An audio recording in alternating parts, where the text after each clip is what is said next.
There's a horse who ran 113 races and lost every single one of them. Not close losses, not almost there finishes. Dead last again and again for years. If any other horse had a record like that, it would have disappeared from racing within a season.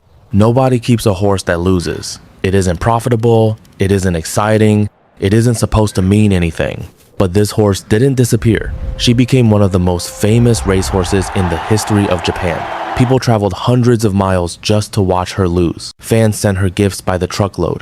When she was finally retired, at an age when most racehorses have long been forgotten, people were still sending her donations, still visiting her stable, still writing her name on banners. Her name was Haru Urara. And by the end of this video, you're going to understand exactly why a horse that never won a single race became one that an entire country couldn't stop loving. Because the answer isn't really about racing at all. It's about what happens inside a horse, and inside us, when winning stops being the point. Haru Urara was a small, unremarkable mare running at a minor racetrack in Kochi, a quiet region in Japan, far from the glamour of the country's biggest tracks. In the world of horse racing, tracks like this exist in the shadow of the major circuits. Nobody expects a star to come out of them. And for a long time, nobody thought Haru Urara was anything but an ordinary, underpowered horse who simply couldn't compete. By the time she reached her 10th loss,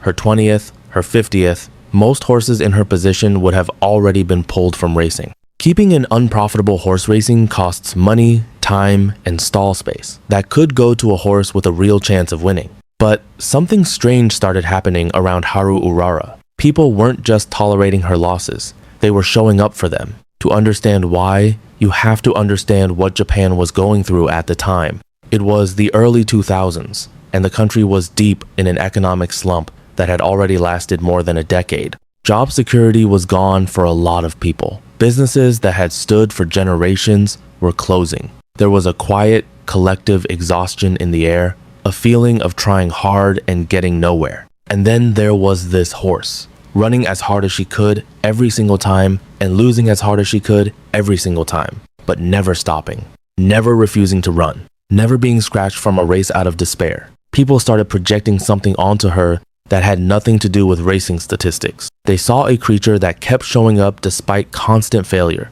and it mirrored exactly what millions of people felt about their own lives. She became a symbol before she became a celebrity. The nickname that stuck to her roughly translates to Shining Spring, and it fit in a way nobody could have planned. Here was something that kept trying to shine, race after race, loss after loss. Now here's where it gets interesting, because this isn't just a nice story. There's real psychology behind why this specific kind of failure captured people so deeply. Humans have something called the underdog effect, a well-documented bias where we instinctively root for the competitor who is least likely to win.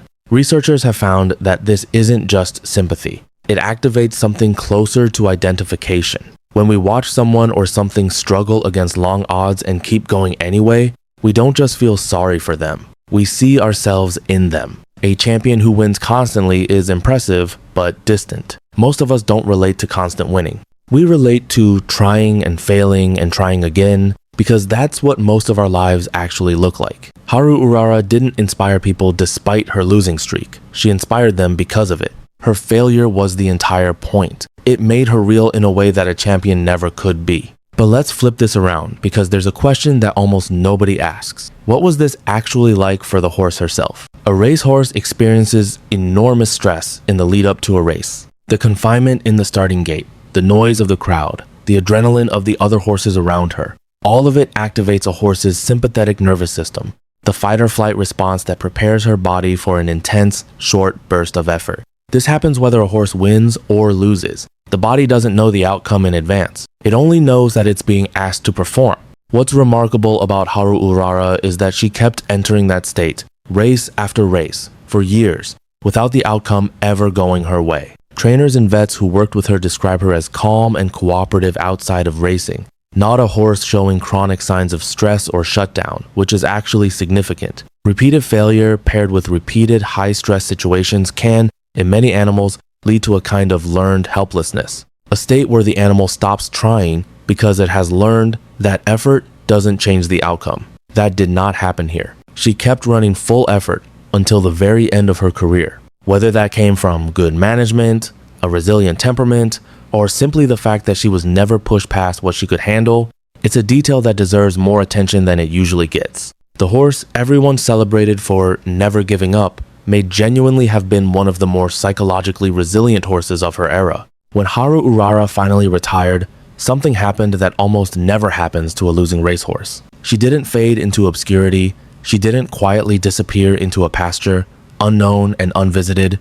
Instead, she kept receiving fan mail. People kept sending her carrots and treats. Her stable became something close to a pilgrimage site for people who wanted to see, in person, the horse who had somehow made losing feel meaningful. And years later, her story reached an entirely new generation through Japan's massive horse racing gaming culture, which reimagines real racehorses, including legendary underdogs like her, as characters with their own personalities and emotional arcs.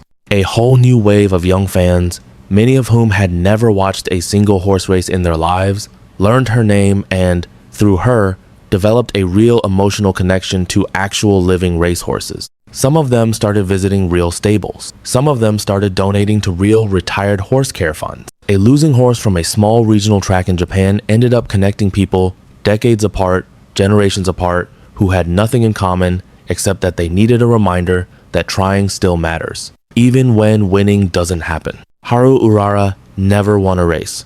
Not one in 113 tries. But somewhere along the way, she won something most champions never do. She became proof for an entire country and then the world that showing up again and again without any guarantee of success is its own kind of victory. If this story moved you, there are more like it. Real horses whose psychology and history reveal something surprisingly close to our own. Subscribe if you want to keep finding them.